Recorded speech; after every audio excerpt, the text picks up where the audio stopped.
Altcoins are exploding right now, but the four I'm about to show you are set to pump even harder. Why? Coinbase is about to pour fuel directly on top of them. Bitcoin dominance just broke its 3-year uptrend. So could this be the start of the alt season we've all been waiting for? Today, I'm breaking it all down, from the macro backdrop to Bitcoin, Ethereum, and the four projects set to benefit most. Ladies and gentlemen, let's dive in. Before we kick things off, a big congratulations to everyone who stayed the course through the boring times. Our patience is finally starting to pay off. Just look at the market today. Everything is flashing green. Altcoins are ripping with double-digit gains across the board, and retail is starting to make its way back in. Google searches for altcoins have just gone into price discovery, hitting new all-time highs.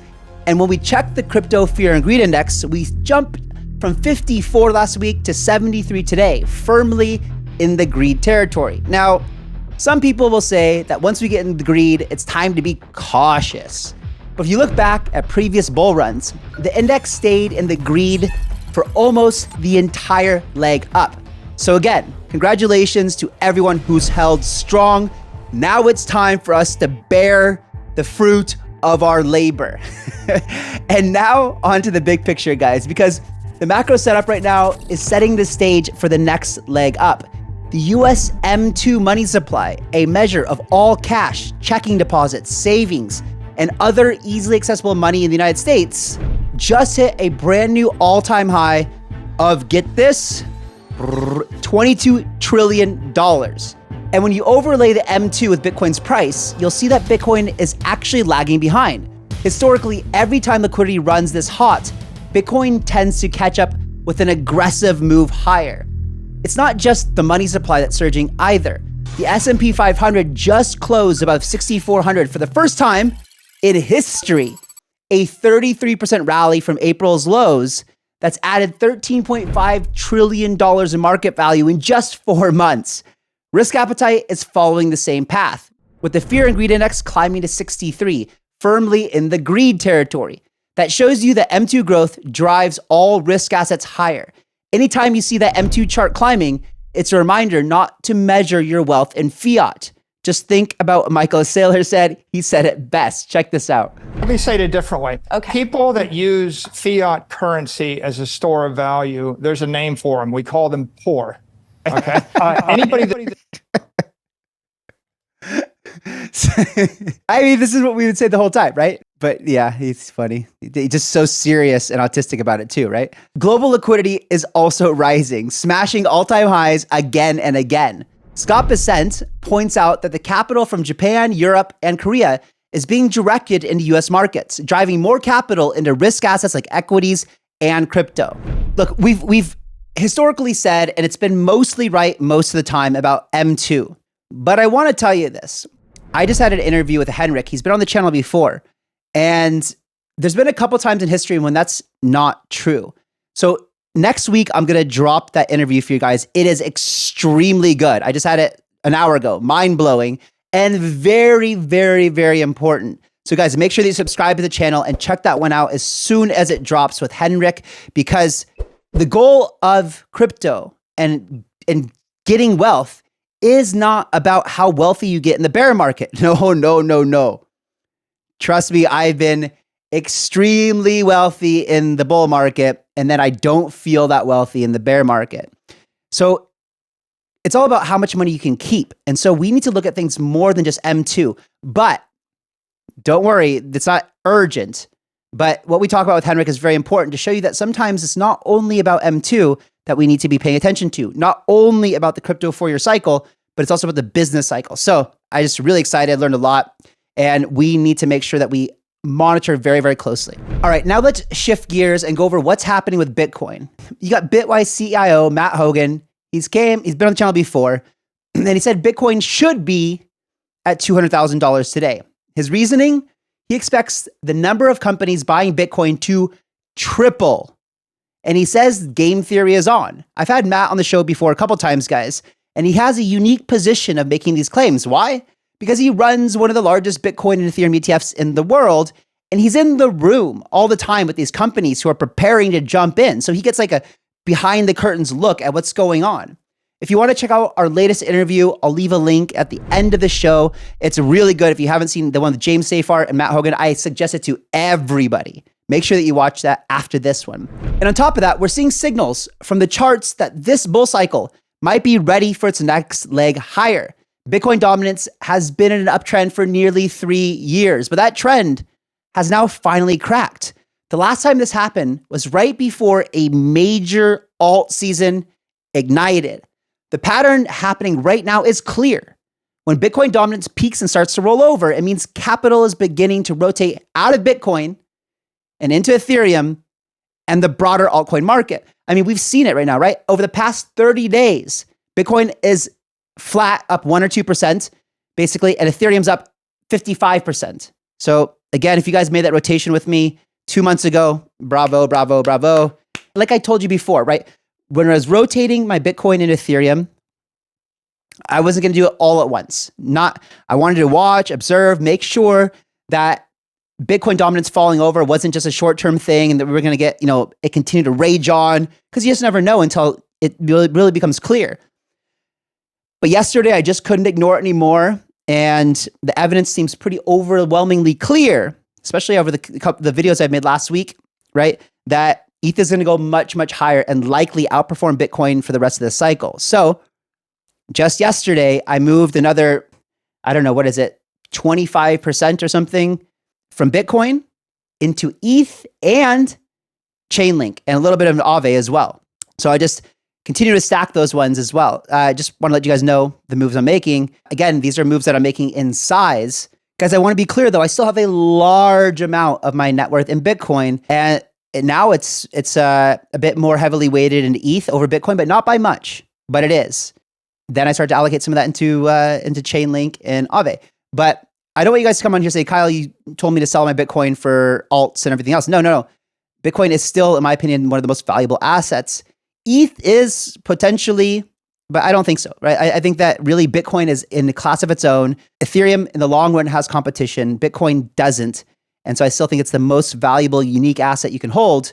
But remember, the name of the game, in my opinion, over the next 6 months is to make profits and take advantage of altcoin season and take that back into Bitcoin. Now, Ethereum has spent most of its life in Bitcoin shadow, but that dynamic is changing fast. If you want to get an idea of how much interest there is in Ethereum right now, just take a look at search traffic from Google. Search volume spiked 500% since early July and just hit a new all-time high. Houston Morgan from Shapeshift summed it up perfectly. That era is ending. ETH is on the cusp of stepping into its own spotlight. Ethereum price action is increasingly driven by its own fundamentals. And so this is where I was just kind of getting at a minute ago. Will ETH become the global internet computer that it was set out to do? And I can already see so many of you guys in the comments, ETH is slow and expensive, Solana is fast and cheap. Right, but what I've said over and over and over again on this channel is that the majority of the world's wealth is not in people who want to buy meme coins or do low value transactions on chain. The majority of the world's wealth is in the traditional financial system, and that is going on chain right now. And are they going to be putting all of those hundreds of billions and trillions of dollars on a chain that has gone down as recently as a year and a half ago, like Solana and even Sui? Or are they going to be putting on Ethereum, which hasn't gone down basically since inception and is safe and secure? And sure, it takes 12 seconds to get finality. Big deal, right? It beats many, many days in the legacy traditional system. Sure, it costs a few bucks to make a transaction. Now, obviously, it goes more than that in the peak euphoria and the bull run, but mostly it costs $1 or $2 to make a transaction on Ethereum. Are these guys that are moving billions of dollars going to be using DeFi protocols like AAVE and others on chain? Are they okay paying $1 or $2 per transaction? Man, I have to pay $30 or more just to wire money from a bank to a bank. So am I okay paying $2 for a transaction? Absolutely. Right? And this is the unique advantage that Ethereum has over every single other layer one. Institutions aren't going to trust them on a massive scale. Their jobs are on the line. It's too sensitive. So this is the biggest argument. When you have an argument with anyone They say Solana is better than Ethereum. Maybe, right? Maybe it's better than Ethereum because it's a nicer user interface. And there's a world where that is relevant. That's video games, social media, all this stuff. And there's tons of utility for that, right? It's just not this season, I don't think, right? Maybe that's next season when we move past DeFi, when the institutions and legacy finance are already on chain. And then we actually start getting things like video games on chain, NFTs on chain. We start getting social media on chain, because I believe that stuff will happen. Like, a lot of these legacy businesses will be disrupted. Imagine Spotify on chain, something like that. But I think that, you'll get that next bull run. We'll see, what is it? Solana, is it Sui? Is it something else that really takes the cake? Not for DeFi probably, but for user applications disrupting incumbents. So far in 2025, ETH has outperformed Bitcoin. If you had put $100 in each in January 1st, your ETH with staking would be worth about $137, while your Bitcoin would be worth about $128. From an adoption and infrastructure standpoint, Cathie Wood says Ethereum is becoming the institutional protocol. That's what I just said. Coinbase's L2 runs on Ethereum. Robinhood's L2 runs on Ethereum. The stablecoin boom, it's mostly happening on Ethereum. And ETH treasuries offer utility and staking yield that Bitcoin treasuries simply can't. That's why you're seeing heavyweight investors move aggressively. Peter Thiel now owns a stake in 2 Ethereum treasury companies, Bitmine and ETHZilla. ETHZilla just bought $511 million in ETH, and its stock surged 260% in a single day after Thiel's 7.5% stake was revealed. And here's the big picture. In 2021, Ethereum hit 4868 without ETFs, buying billions weekly, without massive stablecoin liquidity, without treasury companies diving in, without US presidents holding over $500 million in ETH, without the OTC and exchange supplies running low, without real world assets hitting Ethereum. Today, every one of those catalysts is here all at the same time. With all this bullish momentum, it's no wonder why Standard Chartered has revised its prediction for ETH from $7,500 to $25,000 by 2028. So, and the interesting thing about their prediction is 2028 is 3 years from now, end of the year 2028. Well, I wonder if they're accounting for the crypto 4-year cycle, because in 3 years from now, if that normal cycle holds true, we'll barely be coming back into the bull run of next cycle, right? But the real bull run wouldn't be until 2029. So if I don't know if they're thinking about it, or they're just thinking that we're going to keep on going. Let me know in the comments below what you think, because that's a pretty high price target for a time in the cycle when we're not really at that parabolic state. Now let's layer in one more tailwind that could supercharge this cycle. And it's coming from one of the biggest names in US crypto, Coinbase. Coinbase has just brought back its stablecoin bootstrap fund after almost 6 years. The goal is simple: put fresh stablecoin liquidity straight into DeFi. The first deployments are going into AAVE, MORPHO, KAMINO, and Jupiter, with Coinbase Asset Management placing USDC and EURC where it can drive more borrowing, deepen liquidity, and keep rates stable. If you've been around for a while, you might remember the original Bootstrap Fund in 2019. That's when Coinbase seeded USDC into projects like Compound, DYDX, and Uniswap. This helped cement USDC as a core stablecoin in DeFi. This time, the stage is much bigger. The DeFi market, it's 10x or more the size that it was back then. Institutions are here, and Coinbase is looking to ramp up stablecoin adoption across multiple blockchains. For AAVE, MORPHO, KAMINO, and Jupiter, this represents a seal of approval from one of the most trusted, well-capitalized companies in the entire industry. But for you and I, this means that the attention will flow to these protocols. And if we get in at the right time, I'm betting they'll do extremely well over the next few months. This renewed push from Coinbase naturally leads us to one of the biggest recipients, a platform that has dominated Ethereum's lending market for years and continues to set benchmark for liquidity, scale, and adoption. All right, so you guys hear this one a lot on the channel. This is AAVE, right? The blue chip of crypto lending. It handles nearly 80% of all lending debt on Ethereum, more than every other competitor combined. In simple terms, deposit crypto, earn yield, or borrow against your crypto as collateral. It's the number one lending protocol in crypto by TVL, sitting at about $40 billion locked, $27 billion borrowed, and $76 million in fees over the last 30 days alone. Since early 2024, its TVL has jumped from 8 billion to 40 billion, a massive surge that shows both retail and institutions are pouring in. In fact, AAVE has grown so large that it's now surpassed Circle's USDC and TVL, making it the number 2 crypto business by TVL, right behind Tether. And if you compare AAVE's TVL to America's largest banks, it would actually rank as a 38th largest bank in the United States. And to top things off, AAVE's momentum isn't slowing down either. And here are some reasons why. Coinbase's stablecoin bootstrap fund is directing fresh liquidity into AAVE. Partnerships like MetaMask's stablecoin Earn put AAVE yields in front of millions of users. And expansions to new networks like Linnea and Sonic make it accessible to even more ecosystems. And there's a major upgrade on the way as well. AAVE v4 introduces a hub and spoke architecture that links liquidity across blockchains for better capital efficiency, plus risk-based premiums so safer collateral gets better rates. In short, more flexibility, deeper liquidity, and smarter pricing. This is what I'm really excited for, because right now I use AAVE on Ethereum, but there's other tokens that I would actually like to do my AAVE looping method that I do that I'll also be dropping a video on this in a couple of weeks. But I would love to do that across different blockchains. And right now they have to isolate your collateral on ETH, on Base, on BNB, etc. But when AAVE v4 drops, you'll be able to do cross collateral. So if I want to, borrow or lend on something on BNB, let's say I want to lend out some stablecoin on BNB, but I've got my collateral on AAVE, I can do that, which is going to be huge in my opinion. I would love to see them go over to Solana as well and Sui, maybe in the future. But for now, that's a huge improvement. And to answer the big question, how does all this TVL and revenue actually tie back to the AAVE token? AAVE now has a fee switch turned on, which directs a portion of its $783 million in annualized fees into buying back AAVE off the market and rewarding stakers.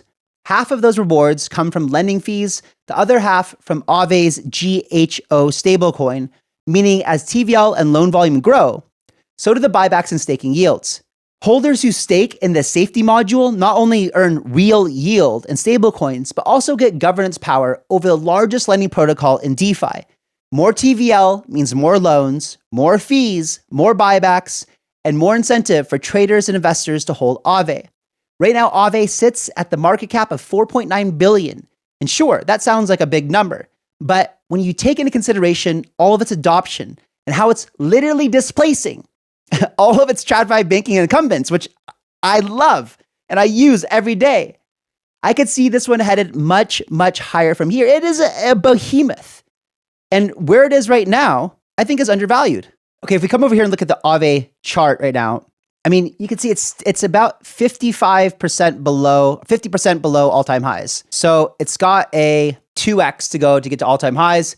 And this is like the everything cycle, right? Right now we're sitting at a $4.2 trillion total crypto market cap. I expect this to go to 12 trillion by the end of the year, or at least by the end of the cycle, which could happen before the end of the year or later, I don't know, but 12 trillion, I expect this to triple. And a lot of that money is going to come into altcoins, right? So I don't know, this AAVE to me has 4 or 5x in it still this run, and it's something that you probably can't go wrong on. It is the number one lending protocol. I use it every single day. I absolutely love it. You guys know that.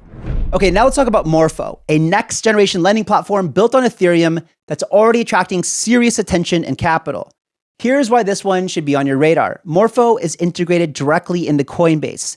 That means that millions of Coinbase users can now take out crypto-backed loans using MORPHO's tech, a direct pipeline to one of the largest user bases in the industry. And this is where it can compete with AAVE a little bit, right? Because it does essentially kind of the same thing. I don't think it has as broad as a spectrum of assets like AAVE does, which is why I love it, but it's in the Coinbase app and it's growing fast. There's $6.6 billion locked, $3.3 billion in borrowed loans, and it's got over $14.6 million in borrower fees in just the past month.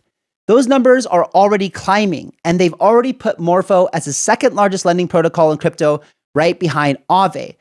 It's backed by some of the biggest names in the game, like A16Z, Pantera, Coinbase Ventures, Brevin Howard, Kraken Ventures, and others, meaning that they've got deep pockets and industry connections behind them. And they're expanding aggressively, partnering with Chainlink for secure price feeds.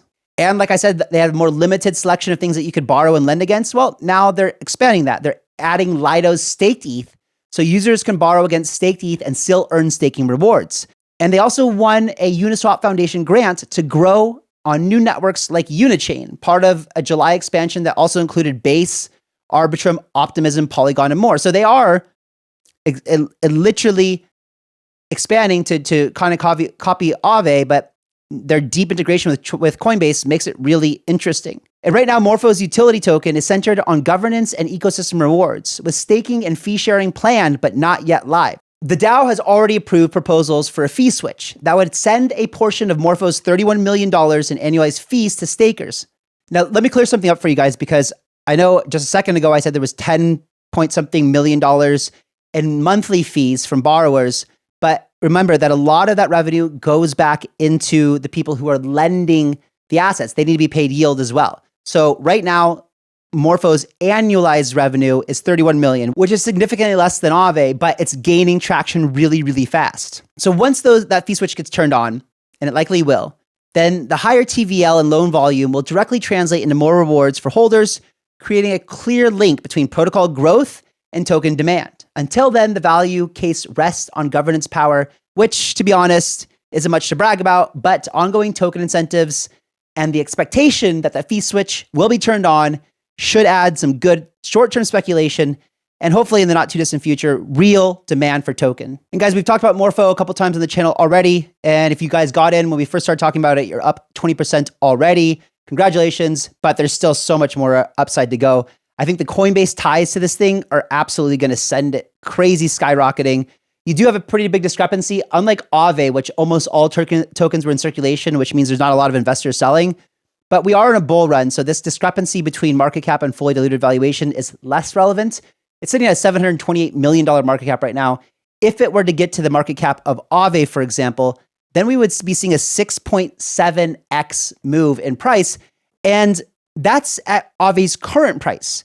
And remember, I think AAVE will get to 4 or 5x from where it is now. So getting to AAVE's current market cap is, in my opinion, very realistic. So we're looking at like a 7x from here over the next few months. Again, remember guys, nothing in this video or ever is financial advice. This is just me speculating about what's happening.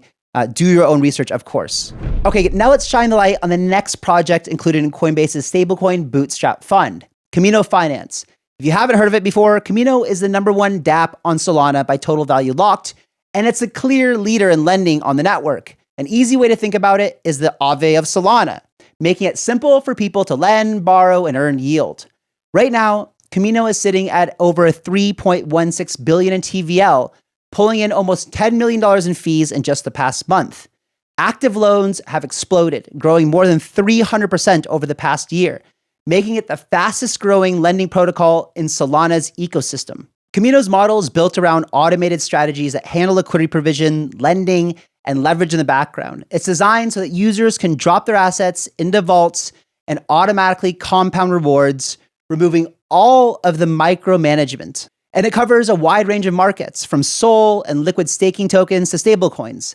The KAMINO token ties directly into that growth. A portion of every fee the protocol earns is paid out to stakers as real yield, creating a direct link between KAMINO's activity and the rewards its community receives.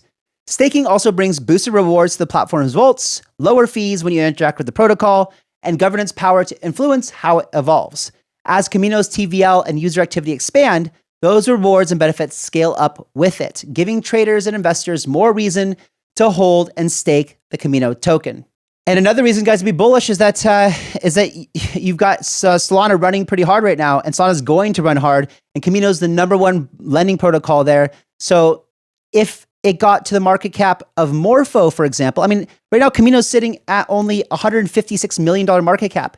If it only got to MORPHO's market cap, that would be 5x from here, 4.7x. So, but if it got to AAVE's, which I don't think it's going to do, but if it did, and it could actually in this bull run, that's a 32x from here. So you can see how some of these things can absolutely go crazy parabolic in this bull run. I mean, it's actually not unreasonable to think that it would do a 32x. I mean, that would only put it at like a $33.5 billion market cap for the #1 lending protocol in a bull run. That's actually very possible. Now, this next one, everyone should be familiar with. If you've ever played around on Solana, then chances are you've used this one many, many times. Let's briefly talk about Jupiter, the #3 dApp on Solana by TVL with $2.9 billion locked and the #2 spot on Solana for 24-hour fee generation. Jupiter is best known as the go-to DEX aggregator on Solana. Think of it as the Google of DeFi, routing trades across multiple decentralized exchanges to find the best possible prices with minimal slippage.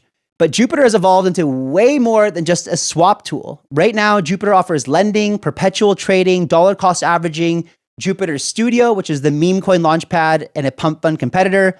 And it's steadily becoming the Solana DeFi super app. You can stake the Jupe token to earn rewards, get fee discounts, and have a say in the governance. Right now, Jupiter is holding a $1.7 billion market cap, with each Jupe trading at around 55 cents. With its scale and daily usage, it's one of the most important liquidity hubs in Solana DeFi. Here's why it matters today. Jupiter dominates Solana's DEX volume with the majority market share by far. And 2.9 billion in TVL puts it ahead of nearly every other DeFi project on Solana except for Xapo and KAMINO. And it's consistently one of the top fee-generating dApps in the entire ecosystem, meaning strong revenue streams. Also, I've read some of the stuff that Meow, the creator of Jupiter, has done, and he's really into revenue sharing and a PvE environment, which is basically everybody winning from the protocol doing well by sharing revenue with token holders. And Jupiter has been innovating at a rapid pace, rolling out Jupiter Lend for high LTV lending, just like the other ones, guys, launching JupeNet for cross-chain liquidity, and expanding its trading tools to cover everything from meme coins to pre-market IPO tokenized equities.